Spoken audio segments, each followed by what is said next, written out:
Welcome to This Explainer.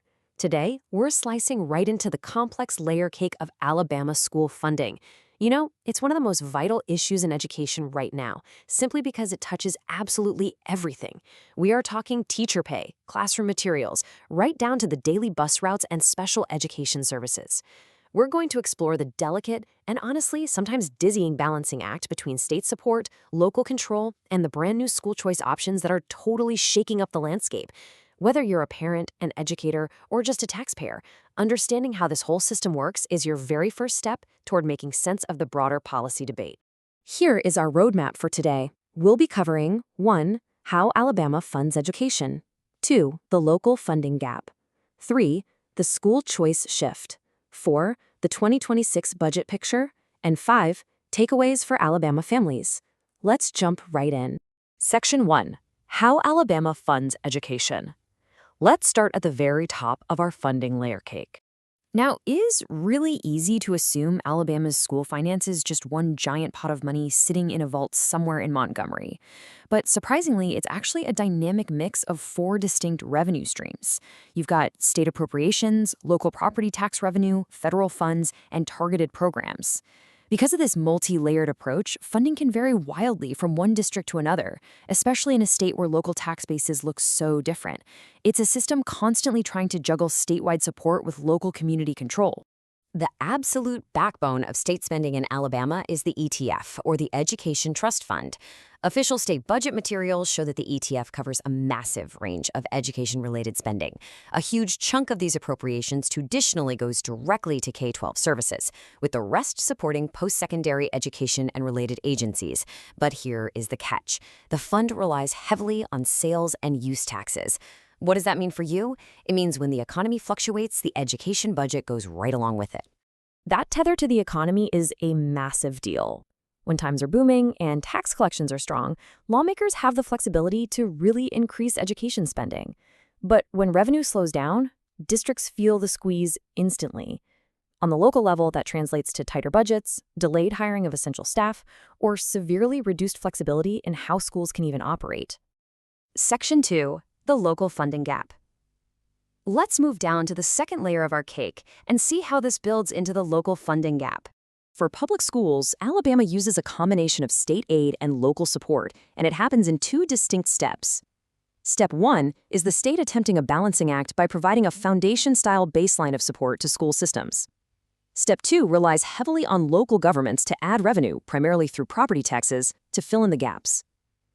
The reality of this 2-step process is that 2 school districts with the exact same number of students might end up with vastly different operational resources. Why?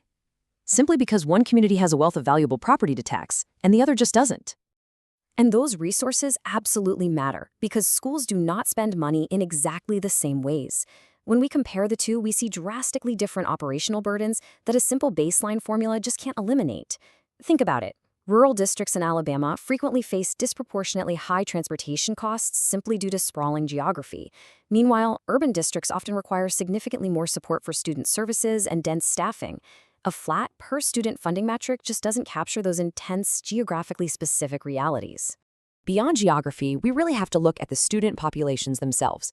Even with that state baseline support, districts with higher numbers of students living in poverty, English learners, or students with disabilities require far more resources.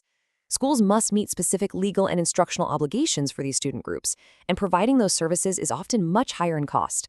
Funding formulas definitely attempt to help, but they cannot entirely erase the strain this places on local budgets. Furthermore, this local gap isn't just about teacher headcounts or instructional programs. We're literally talking about facility realities. A district might scrape together enough state funding to keep its classrooms staffed, but completely lack the local revenue required to repair an aging building.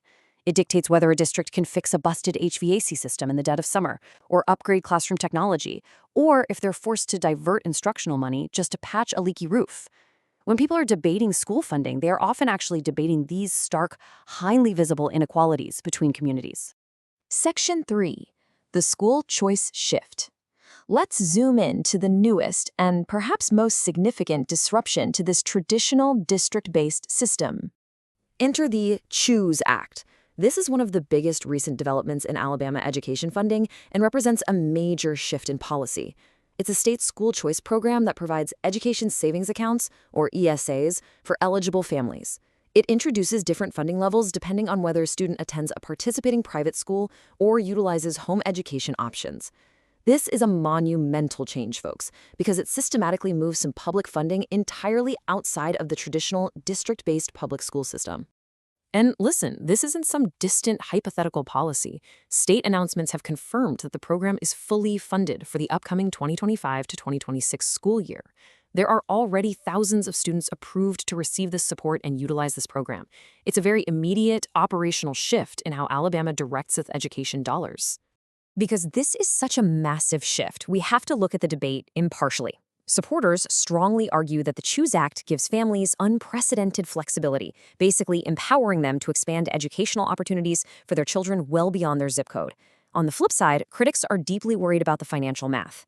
They argue that redirecting public funds away from traditional public schools could make it substantially harder for those districts to effectively serve the students who remain behind. Both of these views are right at the center of the current policy debate. Section 4. The 2026 Budget Picture. Now let's bring all these puzzle pieces together and look at what the 2026 budget picture suggests for the state. Lawmakers in Montgomery are facing a serious balancing act right now. State budget documents for fiscal year 2026 show that Alabama continues to prioritize education spending through the ETF, but the budget is being asked to do more than ever before. So here's the ultimate policy challenge. Lawmakers have to figure out how to support educational innovation without weakening the core public school system that still serves the vast majority of Alabama's students. Juggling traditional public schools, higher education, workforce development, and new school choice initiatives all at the exact same time is no small feat. As this budget process unfolds, keep your eyes peeled for these 6 specific issues because legislative choices made in Montgomery will directly shape what happens in classrooms months later. We need to watch teacher pay and recruitment because competitive salaries are absolutely essential. We need to monitor support for rural schools and special education, which, as we discussed, have huge hidden costs. We must track how facilities and maintenance are funded, analyze the real-world financial impact of programs like the CHOOSE Act, and finally, keep a close eye on revenue stability, since economic dips can instantly squeeze those school budgets. Section 5. Takeaways for Alabama families. Finally, let's look at the real-world impact for the families navigating this evolving landscape. For you taxpayers, educators, and parents out there, school funding is so much more than just a dry spreadsheet issue. These dense policy debates translate directly into the realities your child faces every single day. The decisions made regarding the ETF and local property taxes literally determine if your child's school can afford to offer advanced placement classes. It determines if they are learning in a safe, modernized building. It dictates the availability of essential student counseling, and perhaps most importantly, whether the district can retain experienced, highly qualified teachers in the classroom. To sum it all up, the most accurate takeaway is that Alabama is caught right in the middle of a massive transition. The state is still heavily invested in the traditional model via the Education Trust Fund, for sure, but it is simultaneously embracing experimentation with totally new funding models.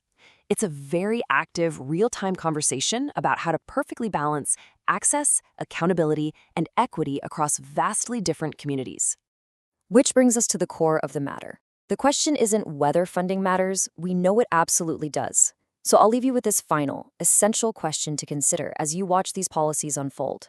How can the state structure funding so that every child has a real chance to succeed, regardless of their zip code? Think about how that question applies to your own community schools as Alabama continues to write the future of its education finance. Thanks for tuning into this explainer and keep exploring.